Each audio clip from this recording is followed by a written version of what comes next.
and the curious. Both the competitors and thousands of fans are up long before the sun, preparing for the toughest challenge in all of racing. The Baja 1000 is just minutes away.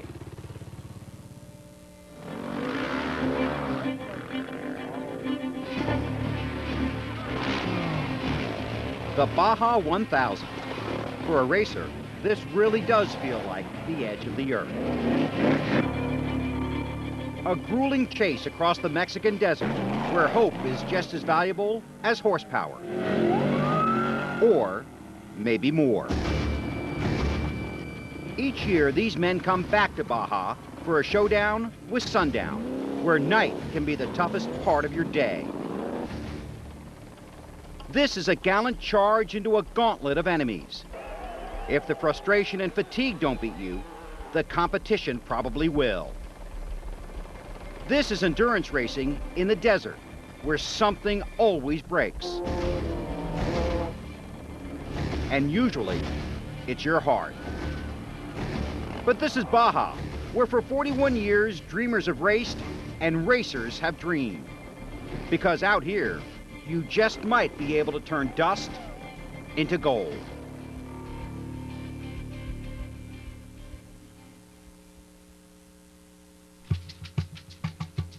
NBC Sports presents the 41st running of the Baja 1000, presented by Volkswagen and Mexico Tourism.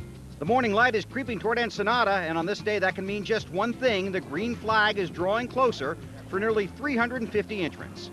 Both the machine and the racer must be in perfect condition to even attempt this race, let alone finish it. In the field, some of the biggest names in Baja history. Let's get the headlines from the starting line, and let's go to Kelly Stavist. 40 Baja 1000 races are in the record books, and half of the overall titles on a motorcycle have been won by just two men, Larry Rossler and Johnny Campbell. This year, Campbell will try to break that record with his 11th win on two wheels, while Larry Rossler, who's also won twice in a Class 1 buggy, will go for his first ever win in a trophy truck. Neither of these men will do it alone. Larry Rossler's teamed up with Roger Norman, while Johnny Campbell hopes that Robbie Bell gets his Honda team off to a good start. The 41st Baja 1000, and for the 34th time it begins in Ensenada. Have a good safety, really. Be careful, you know, you got a long way to go. You don't have to win it right here, okay? I'll see you back here. Grant Steele and Brett Harden have the luxury of being the first team on the course. They leave the electricity of the starting line behind them, the unknown of Baja ahead of them. Next out, the 6X of Ryan Penhall. This team looking to pull the upset and defeat the defending champions from Team Honda. The men and the machines from the Honda group are ready to go. Their goal, get team leader Johnny Campbell his 11th class win at Baja. Their first rider is Robbie Bell. His goal, ride the first third of the race and then return for the final third of this multi-driver relay style event. Drivers from 37 states and 15 countries have come to Baja to race against the clock and the competition. And while it may seem insignificant, a good start can be critical to a good finish. Out of Ensenada and into the desert, alone on your bike and alone with your thoughts. A 1,000-kilometer race underway. Now the full field of bikes have a 4-hour head start, and the stage is cleared for the next wave of racers. It's time for the trophy trucks to attack Baja. Veteran off-road racer Cameron Steele watched his brother begin the race. Now he's about to join him on the course behind the wheel of the 16 truck. A lot of attention will be focused on the number 97 of B.J. Baldwin. An accomplished off-road star, B.J. won the Baja 500 in May. The number 12 truck of Brian Collins and Chuck Hovey is on the way. Collins is a two-time winner of the Baja 500. But to win today, these drivers will have to beat the talented combination from Riviera Racing, defending champs Rob McCachran and Mark Post. They begin this journey with one thought in mind: back-to-back wins in the Baja 1000. Another popular favorite in 2008, the father-son team of veteran Baja winner Larry and Chad Ragland. They've raced together just once before. That was sort of by accident, so this is the first time the two have ever planned to race together. The 8 truck is the headline story at Baja. 12-time Baja 1000 winner Larry Rossler. He might have missed this race. He lost his ride when another team shut down. But now he's paired with first-time trophy truck driver and team owner Roger Norman. Rossler is 51 years old and will handle the bulk of the drive, including crossing the mountainous peninsula, before handing off to Norman for the tricky evening hours of the journey. Rossler is chasing his first win in trophy trucks. He won 10 times on a motorcycle and is tied with Johnny Campbell for the most wins in that category. A tie Campbell is trying to unlock on this day. Checking back in with the bikes well on their way toward Ojos Negros, Robbie Bell working with his teammates to get Johnny that 11th win. Here's Robbie on his strategy for a smooth start and a win for Campbell. My biggest goal is just to get the bike to Kendall in perfect condition, not crash it. Ideally, I want to get it to him in the lead, but I'm not really stressing about that. It's a long race, so I just need to be patient and give him a really good bike so he can open it up. Back to the trucks. There's BJ Baldwin on the gas and on his way out of town, heading for the desert. A daring drive lies ahead. The twists, the turns, and the torment of the Baja 1000.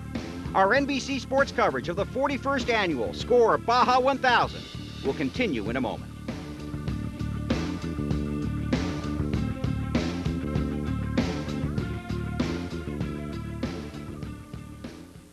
Popular vacation destination. Quite a contrast to the Baja 1000, which is both feared and respected. In fact, just the name alone stirs the soul of any off-road racer. Let's check back in on the bikes. Honda rider Robbie Bell on the 1X traveling to Ojos Negros. And this gives us a good look at the treacherous Baja terrain. Look at the path lined by spectators who just can't get a close enough view, some of them in the balcony seats on that rooftop. Over the years, the course for the Baja 1000 has been modified for various reasons. This year it is a loop course that brings the competitors back to Ensenada so they finish right where they began. And for economical reasons, the course is a little shorter this year, just over 630 miles, or about 1,000 kilometers. But don't be fooled. The racers know this is a very rough and tumble course with perhaps twice the amount of turns they would face on the Peninsula course. No problem for Robbie Bell, passing riders and picking up time. The 5X is ridden by Norman Thornhill III, but Bell's gonna make the pass. Remember, smooth and safe is how he wants to run the first third of this race.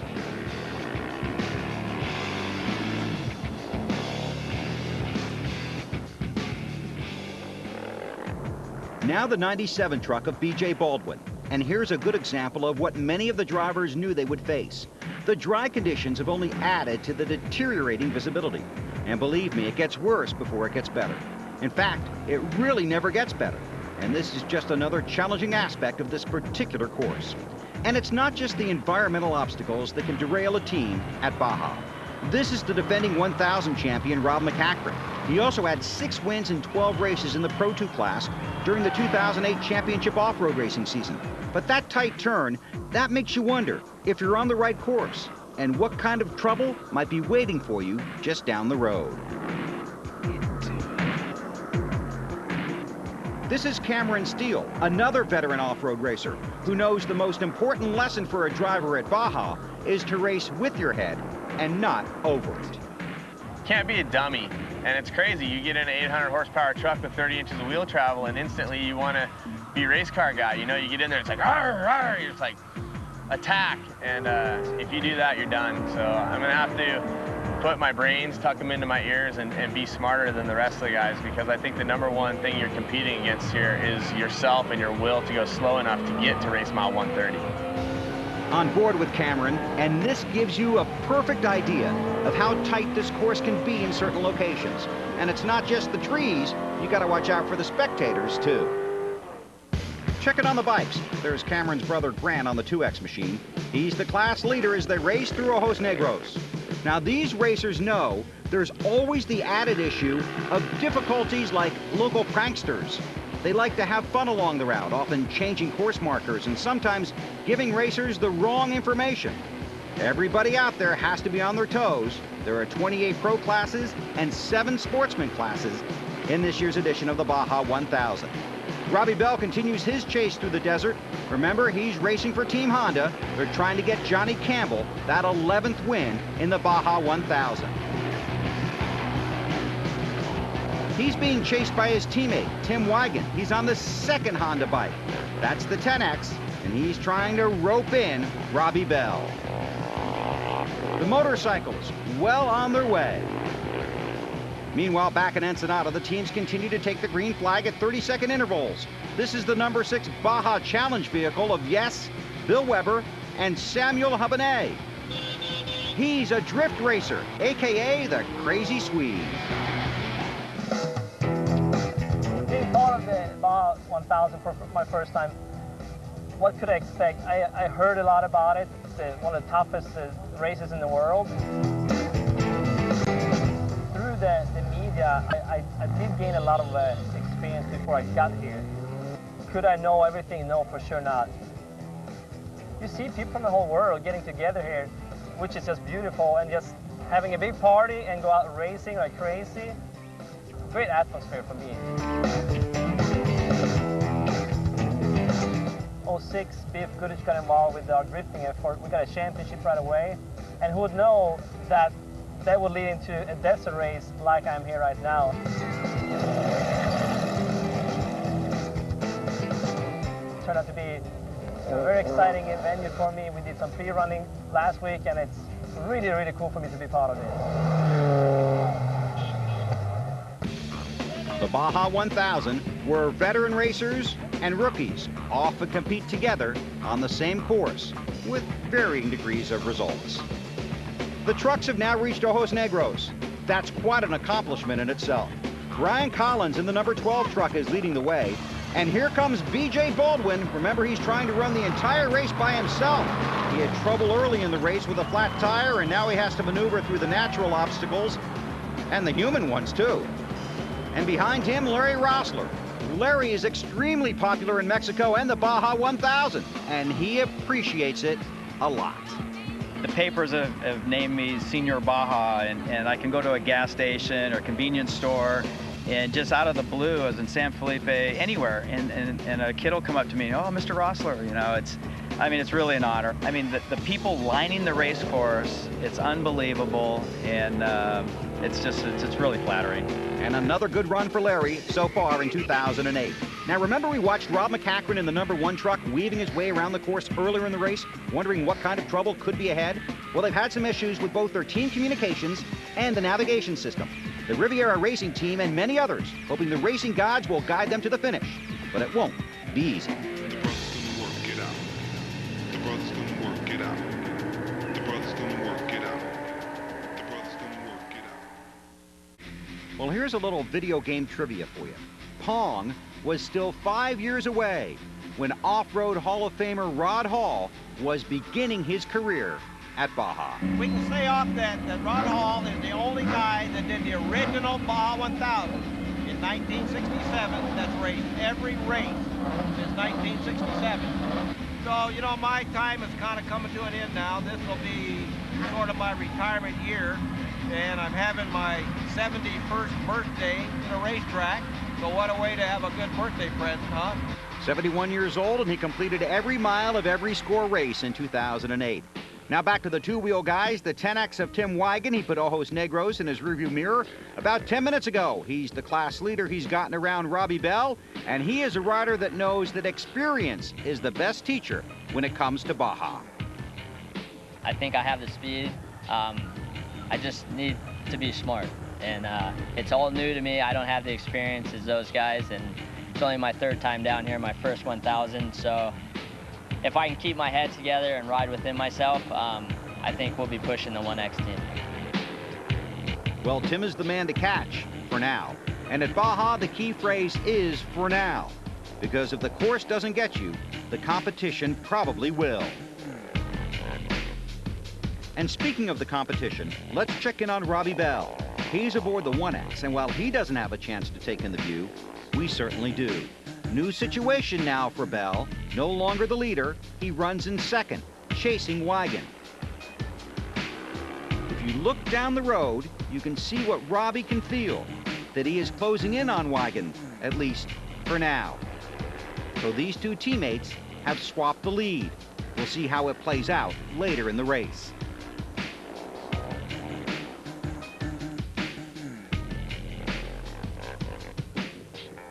Now here's Ryan Pennell. He's running third in class aboard the 6X machine. Many expected him to be the top challenger to Bell, but that's not the case, at least for now. This is a new challenge to the racers in 2008, approaching the pine forest. The course did not go through here last year, and you can see how narrow the path is and how rough the terrain is. Remember, this is the same route the trucks will have to take a few hours from now, and that will be a difficult challenge for them, as it has been for these riders on two wheels.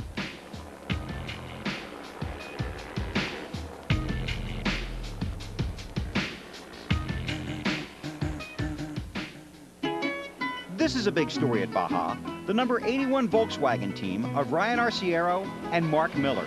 Now, Ryan told Kelly Stavis that the goal here was just to finish the race, and that's a challenge in itself. But overall, Volkswagen is looking at a much bigger picture and for much greater success down the road when it comes to Baja.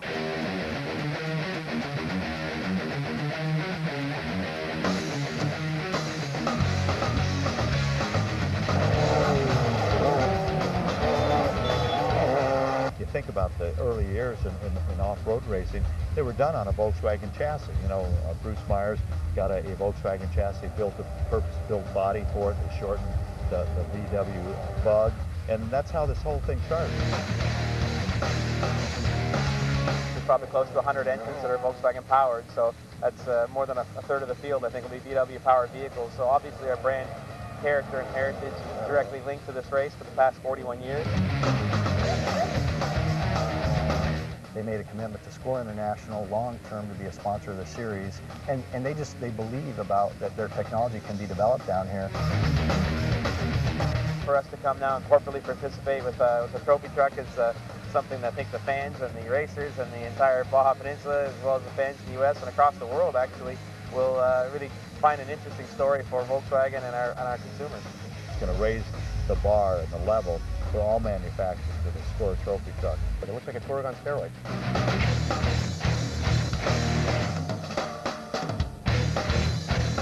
So we have a V12, it's a purpose-built racing engine. Clean diesel technology means that with our particulate filters that we have on this diesel engine, the emissions are very, very low, almost next to nothing.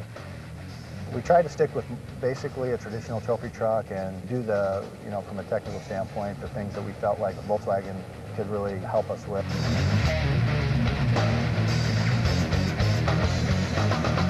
It's been a multi-year project for us to get this thing up and going, and the truck itself has been a dream of mine.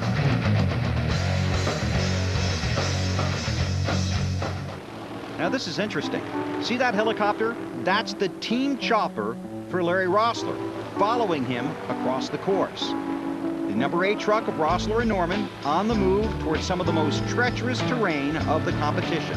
The good news is they are the leader in class. At least they are the leader for now. More from the Baja 1000 when our NBC Sports coverage continues in a moment.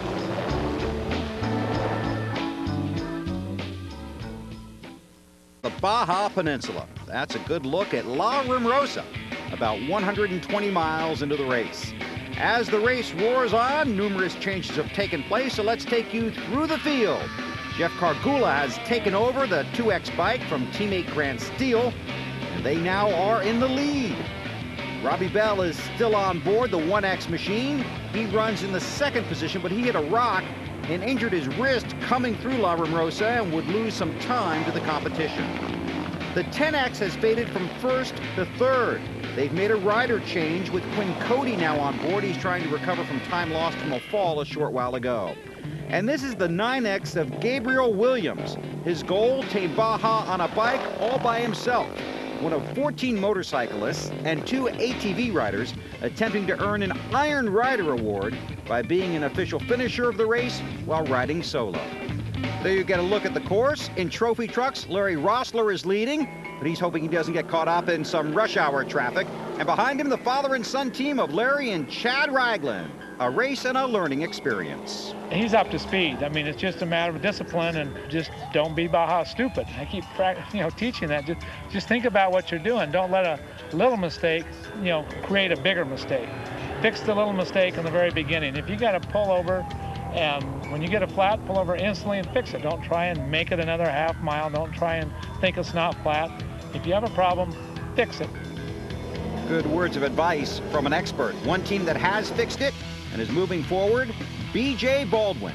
He had the flat tire early in the race, got it fixed, and he is continuing his solo pursuit of victory at Baja.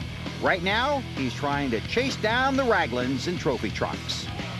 Now time for something that is a critical portion of any race, the pit stop. This is Cameron Steele pulling into the stopping point at La Rumorosa. Now these are not lightning quick pit stops, but every second is very valuable. The team will check the truck, look at the tires, they'll make the decisions, they'll talk to the drivers, they'll try and make everything as perfect on the vehicle as possible, then send them back out into the desert. This is Baja, where the course is a tough competitor. So some racers have a little help from today's modern technology, so they know where they are, and people know where they are too. Spot's the world's only satellite GPS messenger.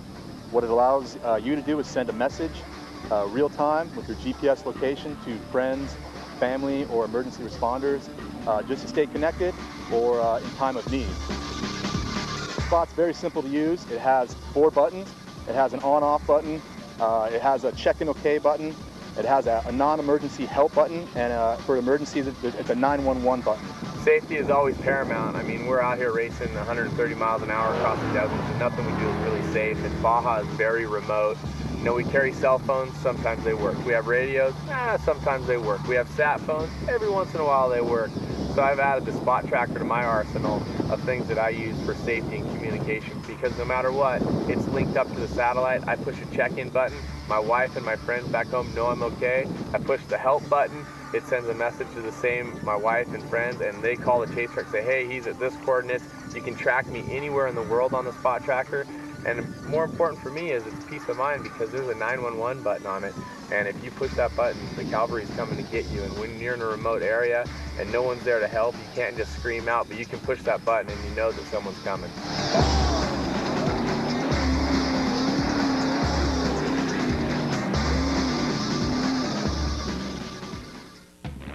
Now I really love this.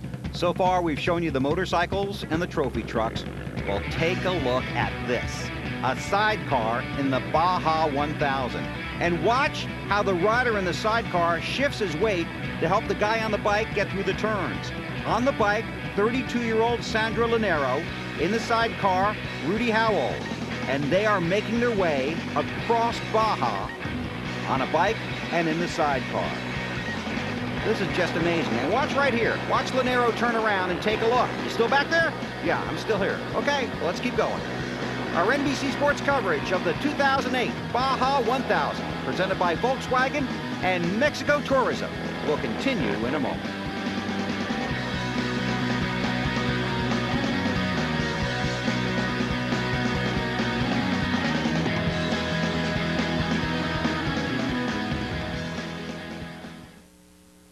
Part of Baja, but the competitors will not have time to enjoy the view as they approach the midway mark of the race.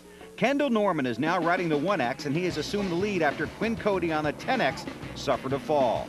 Norman and his teammates at Honda have been inspired by Bruce Ogilvie, who's suffering from cancer. He's been a huge part of our team. The only reason we're racing down here is pretty much because of Bruce and all the hard work he's done. And, you know, this is his passion, racing Baja, and he made it happen for us, and he's going through a lot right now. You know, he's deeply missed by us, and we wish he could be down here, and his leadership is just unbelievable. We're just going to do our very best for him. And you can hear the motivation in his voice, and you can see the support that the pit crew teams are giving for him as well, with Ogilvie's name on the back of their t-shirts. This is Quinn Cody on the 10X. This team has struggled so far in the 2008 Baja 1000. A couple of riders taking a fall, and that has taken away from the speed and the skill they've shown along the course. This is the pit stop for the 10X. No rider change here, just fuel and a quick check of the machine. Make sure it's totally full. You don't want to run out of fuel at Baja. The 10X and Quinn Cody on the way. They have struggled, but they have managed to stay ahead so far of the 2X team. At this stop, Matt Eddy will make a change. He'll give up the ride, and Grant Steele climbs back on board. Later, Matt's twin brother Max will finish the race on the 2X. Watch for the rider change, watch and listen. Put my radio in.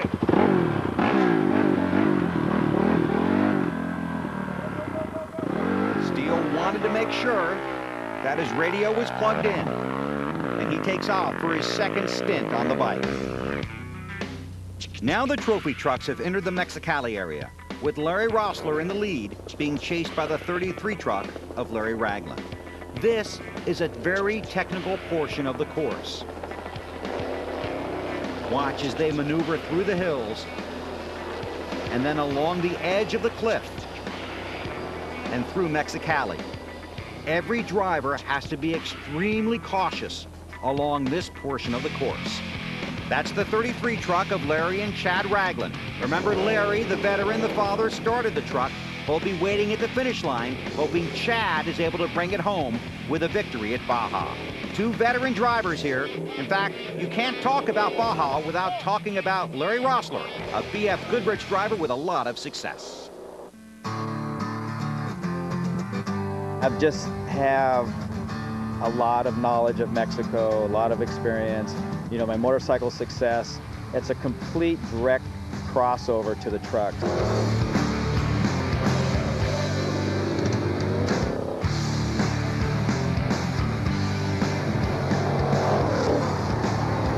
You know, I still ride my motorcycle all the time. My weekends off, I go camp and get dirty in the desert. It's the way I've lived my whole life. I love the sport.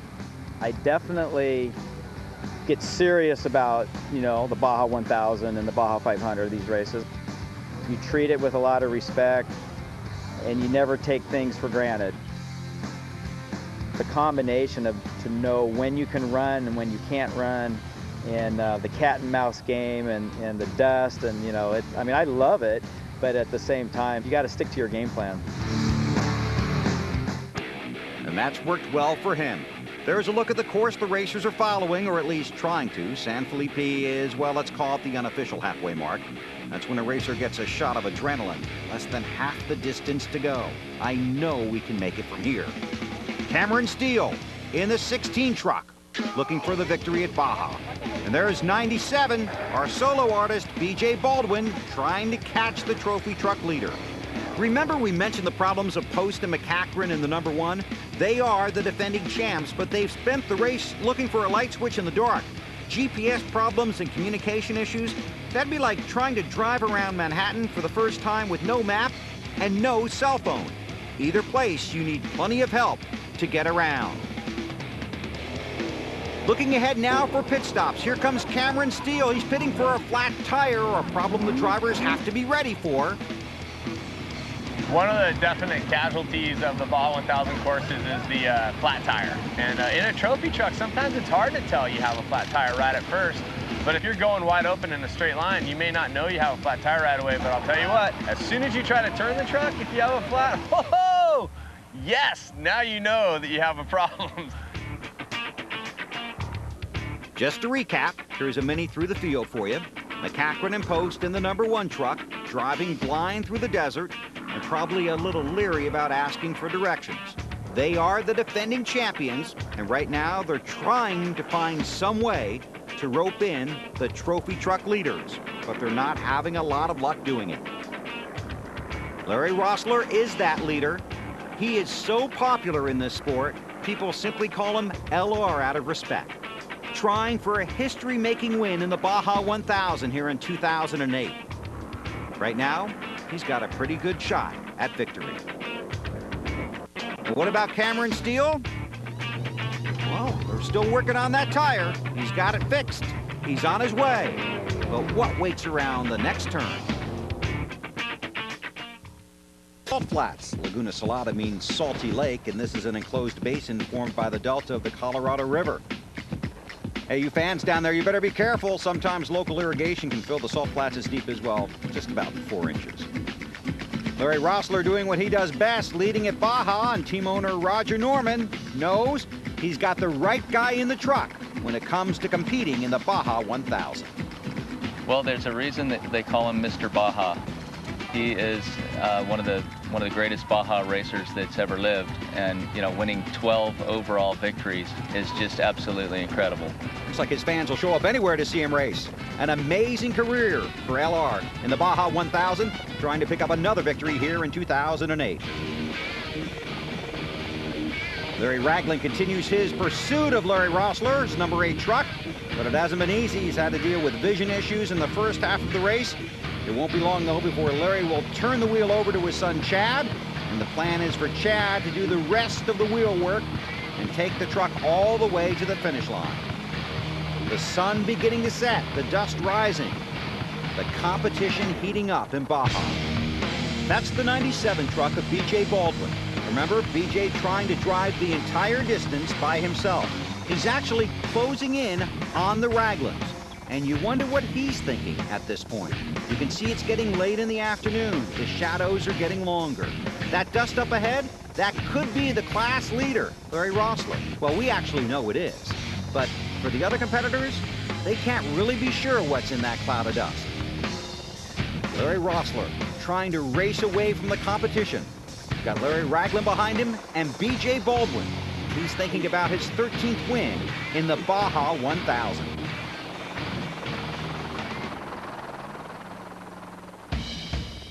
These fans are in the pit area. They're watching the race and getting ready to admire the sunset. That's something the racers cannot afford to do. Larry Ragland into the pits. Time for his son Chad to take over. Quite a challenge here, trying to catch the veteran Rossler while knowing they will be challenged from behind for second place. That's the 97 of Baldwin. Remember, he's been gaining on the Ragland entry, but at a price. He's been battling brake issues, so this pit stop could be very valuable for him. Out of the dust, those KC lights blazing a path for the number 1 truck opposed to McCachran. We've learned you can't be Baja stupid, but it's okay to be a Baja fool. The Baja Fools are a group of 60 or 70 guys, maybe even more. They started this about 30 years ago, and they've just been going to the races year after year after year, and they've been part of the Riviera Racing team for the past 4 or 5 years, and they're willing to go anywhere on the course, and the more difficult that it is, I think the more they enjoy it. But they're always there, we can count on them, and they do really, really good pit stops with they do our fuel pit and also changing the tires, and we're usually in and out in less than a minute, which is very key to win. We talked about McCachran's driving success this season. Well, at Baja, a racer's work is never done, as you saw. You just can't give up because you simply don't know what kind of trouble the other guys might be having as they start thinking about what it would be like to reach the finish line back in Ensenada, where it all started. As the sun sets and the hours go by, the competitors race through San Felipe. If you think it's tough for you to see, try being one of these daring motorcycle riders. The bikes have now reached Santo Tomas. This is race mile marker 560, and that means just a little more than 70 miles to go. Johnny Campbell is looking for his 11th win. Which one is his fondest so far? There's been a lot of miles in those 10 victories, I mean, thousands of miles of pre-running, thousands of miles of racing. I look back and probably the first one was probably, that was, getting to that goal was the hardest, Staying on top, it's difficult, but it doesn't seem like since I reached that level that it's been as difficult as it was just to get that first one. Just to give you an idea of how much respect these guys have for Johnny Campbell, Tim Morton got on his bike the same time Johnny got on his. And Morton told Johnny, order me some lasagna when you get there. The desert in the darkness. And for at least one team, the clock is about to strike midnight. This is where it all began, a little more than 12 hours ago. The start-finish line for the 2008 Baja 1000. This year, the race will end at night. And while it's quiet now, it won't take long for the excitement and celebration to spill into the streets of Ensenada, much like it did earlier in the day. At mile marker 590, Johnny Campbell is just 40 miles from the finish line. Of course, he can't see it, but he can certainly sense it. Racers at Baja will tell you their mind and their body know when the end of the race is near. Tim Morton runs second to his Honda teammate, and that has become a habit for Morton, chasing Campbell to the checkered flag. But today, that'll be okay with Morton. It's going to be nice to be a part of history.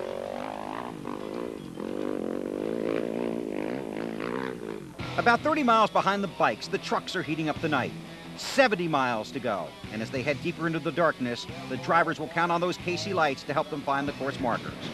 The lead trucks are just a blur now, but that's the number 8 that Larry Rossler started and team owner Roger Norman is now driving. What could BJ Baldwin possibly be thinking at this point? He has driven every single mile of the race and has no plans to quit now. He has worked his way past the 33 truck of Chad Ragland, Chad's father Larry, among those gathered at the finish line. One of the final trucks to reach mile marker 560 is that of the defending champions, driven by Mark Post. This team is out of contention, but they never lost their spirit. The harder it is at Baja, the more you really want it. Now here's a look at the route as we get ready for the bikes to make the final turn. The fans can hear the leader, but even they don't know who it is, until 37-year-old Johnny Campbell emerges from the darkness to win a record-setting 11th Baja 1000 on a motorcycle. You know he'll celebrate with a salute to the crowd, and there it is. And of course, to make it official, Johnny Campbell is greeted at the finish line by SCORE President Sal Fish, carrying the obligatory bottle of champagne. Johnny, congratulations. You okay? That was great. Now this does it, right? This 11. This is 11. 11 Ducati SCORE Baja 1000 wins. Incredible. Congratulations to you and the Honda team. Did a great job. Thank you for racing with us. Terrific. You got to be very excited. Johnny, you just set a SCORE record with your 11th overall win on a motorcycle. What does this achievement mean to you? It means a lot. I mean, I worked all my career to do this and to be on top. So, you know, but I can't do it without a team. You know, I got a lot of people that carried me along the way throughout my whole career. So, you know, it's teamwork with all my pit volunteers, all the championship riders I've gotten to ride with. Now the fans waiting for the second place finisher, Tim Morton on the 10X, and he salutes the fans with one last slide job. So Tim comes home, grabs the checkered flag, and might be looking for a fresh plate of lasagna. Tim Morton, congratulations. Unofficially, you're the second bike in. Johnny was in a little while ago. I kind of expected that. He probably already had a shower. No. Dinner. But this is great. What a great 2 years in a row. That's fantastic, really. Ask for more. Those teammates have a terrific relationship. Now this is Brett Harden. He was headed for the checkered flag, but he's going to pull over and give up the glory and the bike to Ryan Penhall. Ryan started the race on this bike, and now he will finish the race on this bike. This is the only easy portion of the ride home. In fact, just listen to how Harden described the challenge to find the finish line in the dark to Ensenada. Brett did a good job. Thanks a lot. How's the last ride? Got lost a whole bunch. Did you? Yeah, last 40 dark miles. out there or what? Yeah, just couldn't find the ribbon and just... Where was this now? Just my own fault. Just couldn't pick up the reflective tape the last 40 miles. A few corners. Fortunately, I did the start, so I was able to backtrack and figure it out. Yeah. It's not that long before the trucks come flashing toward the finish line, and it will be the number 8 truck taking the win. What a gamble for Roger Norman, who just happens to own the Crystal Bay Casino in Tahoe. His first Baja 1000 in a trophy truck with superstar Larry Rossler. Roger, you came out and put together a brand new program as team owner. Did you ever dream that you could come out first Baja 1000 and win this in a trophy truck? You know, I really felt good about this race. I felt better than I've ever felt about a race before. So I have something for Sal. This is a lucky $5 tip from my casino. Thank you. Can I play That's a winner. That's a winner. That is a winner. You can turn that into $1 million. I'd get ready to head to Tahoe and spend that shit. Here's a guy that's going to be too tired to go anywhere but straight to bed. An Ironman performance by BJ Baldwin, coming home second. You okay? Yeah, a little tired. Larry and Chad Ragland might be tired too, but they have plenty to celebrate. Father and son pairing together really for the first time, and Chad comes home third. Sure, they've raced together before, but this was the first time they really planned to partner up. Thank you so much. Thank you. Did you have fun? Yeah. Thank you. Larry, just talk about the experience, first of all, sharing this with your son. It was wonderful. Wonderful. Too bad I gave him a bad truck. No, that's not true. I had to knock the light bar off. We did lose the light. I gave him no light bar in the front. Who knows if we would have been able to hold off BJ though? I mean. Well, that's how he caught us. No, he caught us when the light. We were actually, Scott was out of the car when BJ went around to try and pick up the light bar. We figured we'd try and save it. No saving it. No saving it. Well, I'm impressed. BJ Baldwin is still awake, taking some time to congratulate Larry Rossler, who's decided to use BJ's truck as a makeshift podium to celebrate his 13th overall win at the Baja 1000. Congratulations, Larry. Mark Post and Rob McCachran will finish 4th, and while winning 1 year ago was sweet, just reaching the finish line this year is a rewarding accomplishment. Mark spoke with Kelly about the drive to try and go back-to-back in the Baja 1000. Of course you'd love to repeat, but given everything, is this sort of a victory just coming across the finish here? Well, we at Riviera, we strive to be the best, and it's very difficult to, we really wanted to win this race. We really wanted to win this race. The team did a fantastic job, and we'll be back. You can really sense the heartbreak in his voice. Here's the BF Goodrich race summary. So congratulations to Larry Rossler and Roger Norman for their win in the trophy trucks, and to all the guys at Team Honda for getting Johnny Campbell that victory. And how about Rod Hall finishing 2nd on his 71st birthday? And while the celebrating is well underway in Ensenada, many drivers are still dreaming about reaching the finish line. Many of the smaller classes still on the course somewhere, carving their way through the darkness, eager for just a taste of that champagne, because at Baja, just being able to finish is quite a victory. For some, the Baja 1000 is just a dream. For others, it is a dream come true. Some have been coming back for 41 years, and many will be back again. Others will never come back. But veterans of the Baja 1000 will tell you, there are no losers in this race, just those that were beaten by the odds. It's a bold racer that accepts the challenge of this dusty and dangerous journey. It's a brave racer that accepts the results. Of the 347 starters, 227 were able to cross the finish line. That's 65%.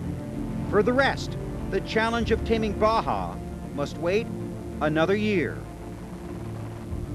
That's when they will pick up the pieces and try once again.